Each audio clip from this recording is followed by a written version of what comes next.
Bismillahirrahmanirrahim. Cerpen edisi 31. Itu bukan anakmu, oleh Kang Sinuman. Bukan masalah sederhana menyerahkan anak kepada pengasuh pesantren atau menyekolahkan anak di pondok pesantren. Meskipun orang tua alumni, tapi anak belum tentu mau mengikuti jejak orang tua. Semua perlu perjuangan yang tidak ringan.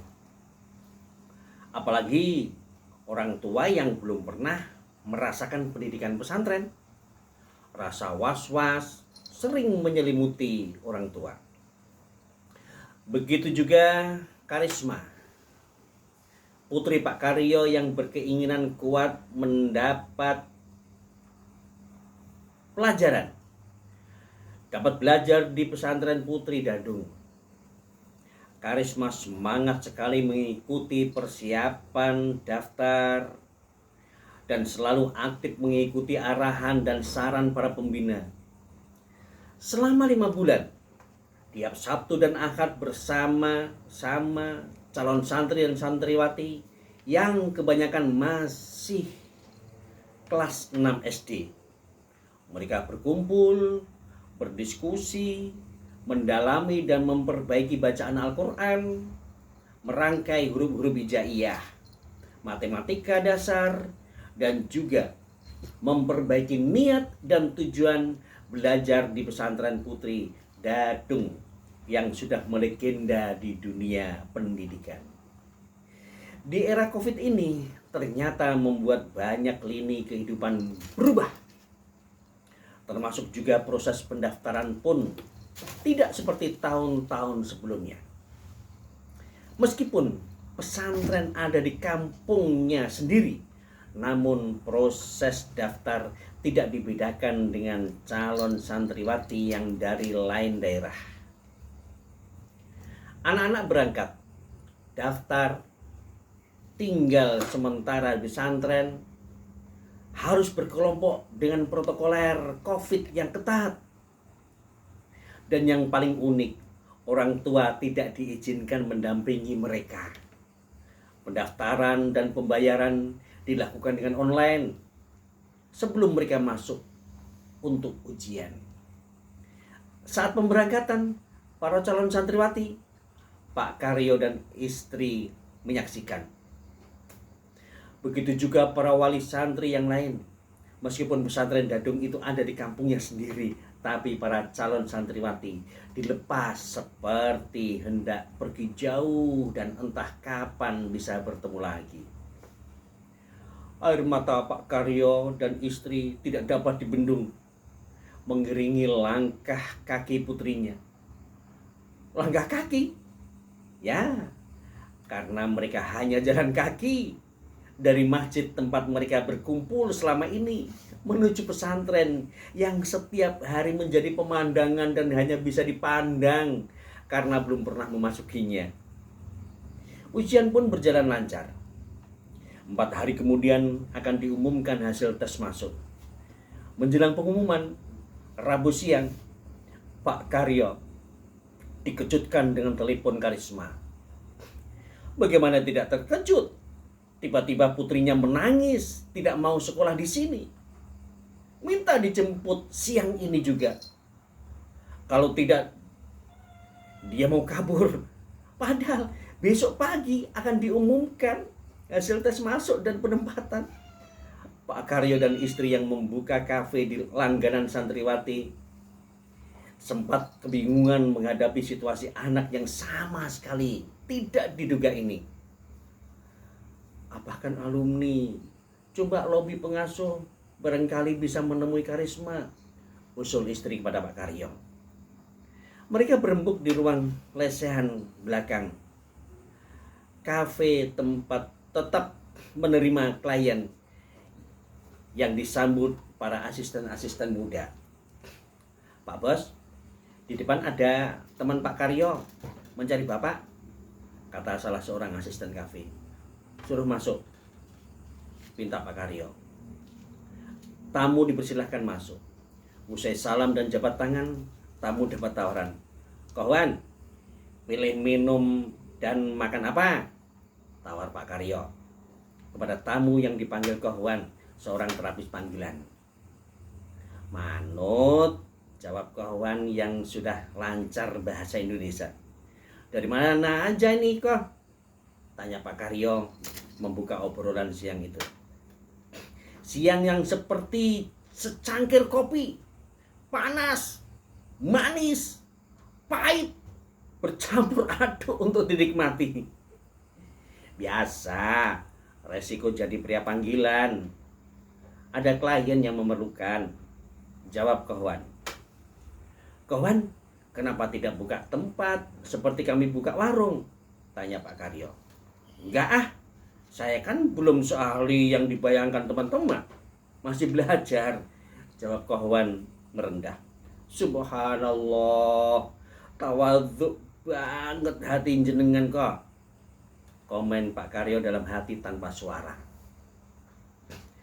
Daripada baru bisa sudah berani mengaku pinter, tapi ini ada sesuatu. Kalau diizinkan jujur, bolehkah saya bertanya Pak? Pinta Kohwan membuat berdebar hati Pak Karyo dan istri. Bolehlah. Kalau berakhir dengan indah, kenapa tidak? Jawab Pak Karyo puitis. Begitu saya masuk ruangan ini, saya menangkap ada tetesan air mata terhapus tisu. Ada apa ya? Melihat Pak Karyo dan istri seperti sedang dilanda duka. Ada apa? Tanya Kohwan seperti ingin membantu mengurai benang kusut. Pak Karyo merasa ada angin segar mau menembus ruang batinnya. Mungkin ini kelebihan Kohwan. Dengan tawadhunya bisa hadir di saat tanpa rencana, tanpa kencan. Hadir di saat diperlukan. Datang ketika ada hati gersang. Seperti malaikat maut mendatangi manusia sudah waktunya dipanggil. Setidaknya itu yang dirasakan Pak Karyo hingga tanpa sungkan menceritakan apa adanya. Baru saja Karisma telepon. Mau kabur. Gak mau sekolah di pesantren Dadung. Siang ini minta dijemput, kata Pak Karyo. Kohwan menyimak cerita suami istri ini dengan senyum melebar. Sesekali nampak jelas gigi-giginya yang sudah tidak lagi utuh berbaris. Kasihan Karisma kalau dengar tangisnya seperti itu, lanjut Bu Karyo. Setelah mendengar panjang lebar, Kohwan dengan tegas memberi motivasi. Pak Karyo, jenengan percaya yang telepon itu Karisma putri jenengan? Kata Kohwan yang sudah berulang kali diminta membantu santri maupun wali santri yang mendapatkan problem yang mendekati sama. Nampaknya Bu Karyo menjawab setengah ragu. Ya percaya kok. Saya kan hafal banget suara Karisma. Yang telepon itu bukan Karisma, tapi setan yang sedang membuat ragu-ragu Karisma melangkah.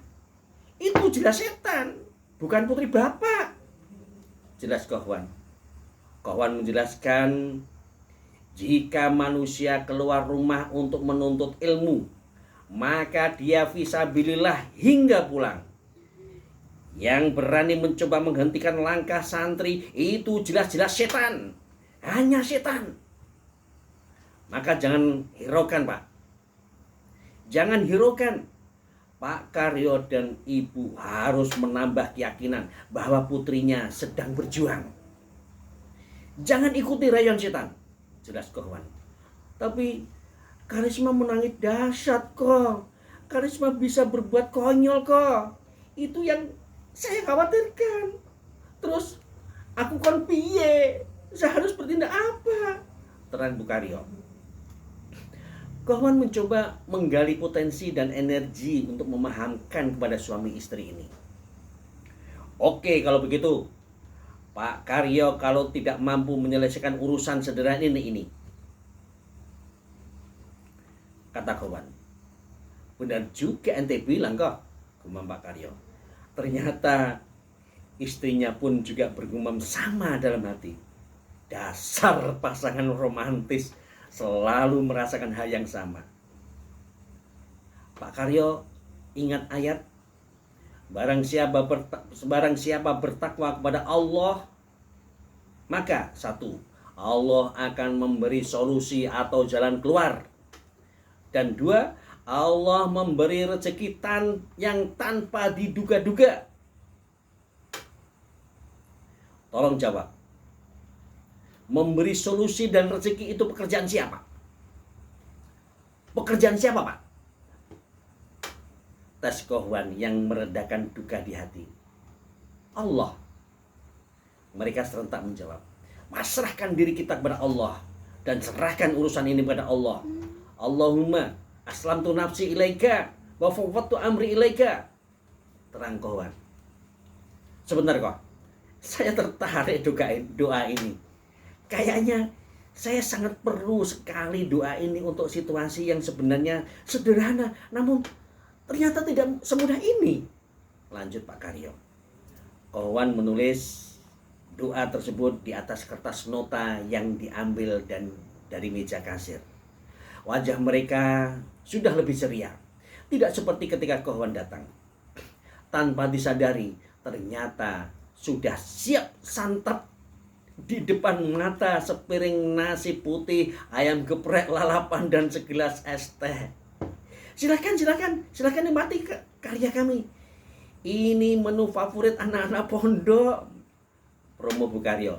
Alhamdulillah, masih ada nikmat tersedia siang ini, kata Kohwan. Kafe bernuansa modern ini semakin sejuk dengan para asisten yang murah senyum. Dinding bergambarkan barang-barang now. Setiap sudut terpampang karya tangan lincah nan kreatif, terurai pada handuk bekas berbalut semen. Bagai vas bunga. Selembar kertas tertulis free wifi. Namun jika tanya password kepada pelayan, jangan kaget jika mereka menjawab tidak pakai password. Atau kadang-kala makan dulu. Keesokan hari yang ditunggu adalah hari penentuan lulus atau tidak, atau ditempatkan di mana. Kohwan ikut hadir juga menyaksikan situasi yang berbeda. Halaman pesantren Putri Dadung tidak terlalu penuh mobil pengantar santriwati. Namun puluhan meja kantor berjajar dengan identitas masing-masing pesantren. Mereka siap menampung santriwati yang belum diterima di pesantren Putri Dadung. Mereka mesti kecewa. Para calon santri yang belum lulus banyak yang memilih pulang karena tidak didampingi wali. Di tengah kesibukan hilir mudik panitia, calon santri yang mau pulang nampak Pak Karyo melangkah meninggalkan pintu gerbang dalam menuju tempat parkir. Senyumnya terbaca ceria. Bagaimana Karisma? Apa masih mau pulang? Desak Kohwan. Alhamdulillah diterima di sini dan tidak mau pulang. Cuma minta ember, kata Pak Karyo. Seperti tidak imbang antara tangisan dengan permintaan ember. The end. Terima kasih. Warung Lortan Jumantingan, Senin 21 September 2020. Tepat 3 Safar 1442. Salam.